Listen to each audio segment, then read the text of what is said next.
Paladins has a PTS, or a public test server, and not everybody knows about it. It only gets updated maybe a few days before the patch is actually released, so it doesn't have as much of an effect, say, as the Overwatch PTR that is up for quite a while with stuff that won't be unlocked for a long time.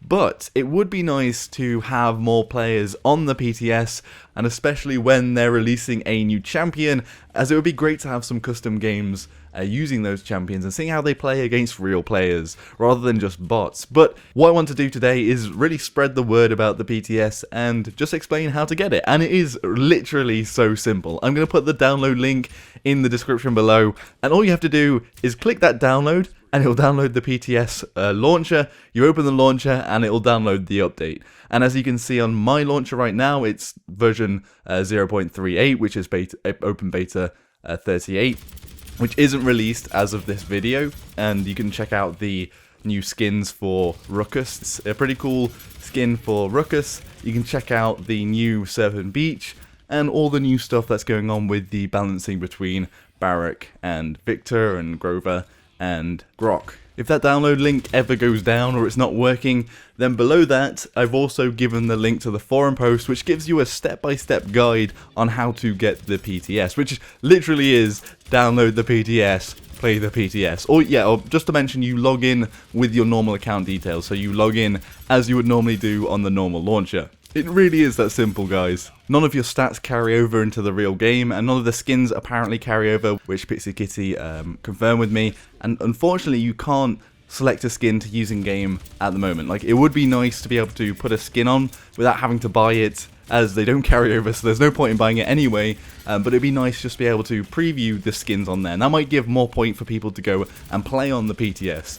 It'd be great at the moment to try out the Ruckus skin without buying it or having a code to use it. If everyone could play with it, I think that a lot of people would be on there trying it out. And also, it would be nice to have it as like a preview.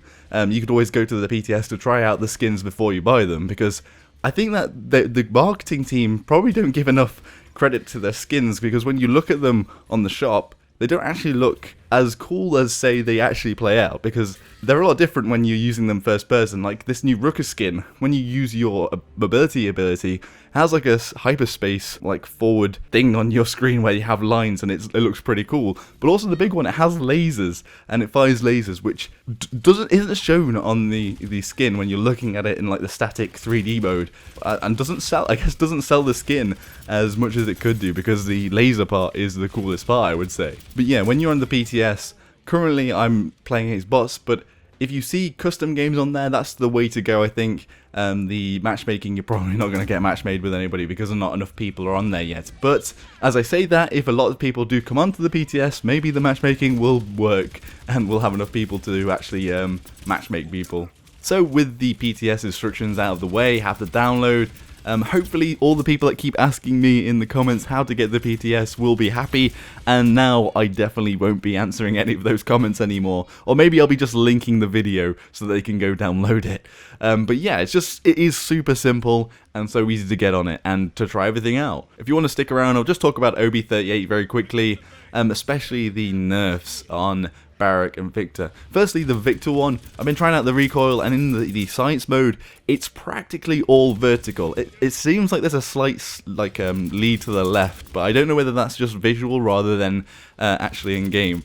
If you look at the lines when you fire upwards, it does look very straight with a slight left lean, but that is extremely easy to control because all you're doing is pulling down your mouse, and any player that puts some time into Victor will be able to deal with that recoil control. Honestly, I think this is actually a good nerf because it's not really a nerf. All that it's doing is making it harder to use, so newer players are likely to have a harder time with him. But at the same time, in competitive, where he wasn't exactly overpowered, he isn't any less strong really, because a good player is going to be able to compensate for that recoil. The drop-off is a bit more noticeable though, but honestly, I was using him in closer quarters anyway, when you're throwing a grenade, timing it, and then using your DPS from your main weapon afterwards. So, I don't know about this one. It is obviously a nerf, but it's not huge, I guess.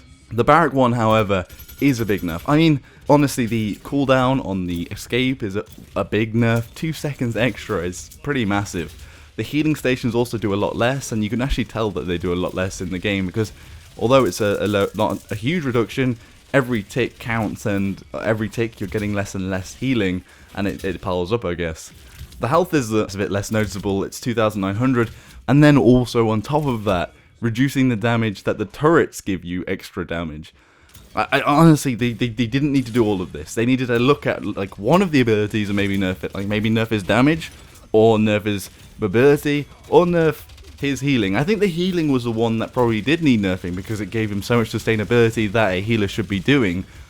But all the other ones are too much. Like you've added too much on top of everything else. You've nerfed him into the ground rather than trying to give them a little bit of a nudge back to being in the competitive level. On the Grover side, it's just nice to have that 350 damage, and the 50 extra damage does add up, and yeah, it's nice. It's in a nice place, and it's a better place for Grover to be.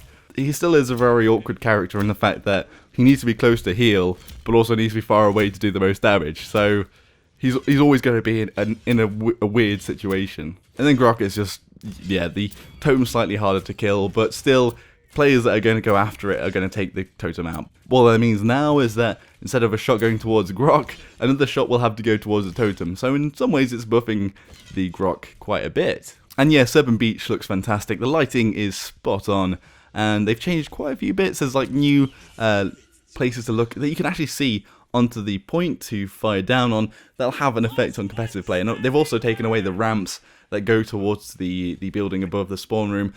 Flankers with mobility like Androxus and Eevee that can fly up there won't have a problem with it anyway, or Drogus I suppose. But the whole team won't be able to just run up to the top of that tower straight away on the left hand side. What they're going to have to do is go around the right and go over the bridge, or like I said, the one of the flankers flying up above it. I don't think it's going to have a massive effect.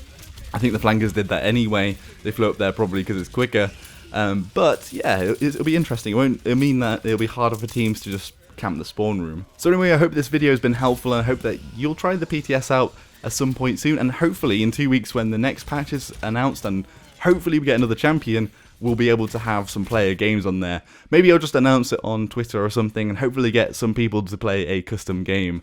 Unfortunately I can't stream because my internet's not good enough, so I can't ask people on the stream to come play with me like other streamers do. They seem to be quite successful in getting everybody to come play with them in a custom game, but that would be quite cool to do on the PTS as well when the next champion comes out. Anyway, if it was helpful, be sure to leave a comment in the comment section below. Subscribe if you want to see more of my content, and like or dislike as you see fit. Anyway, thanks for everyone for watching. Until next time everybody, Joshino.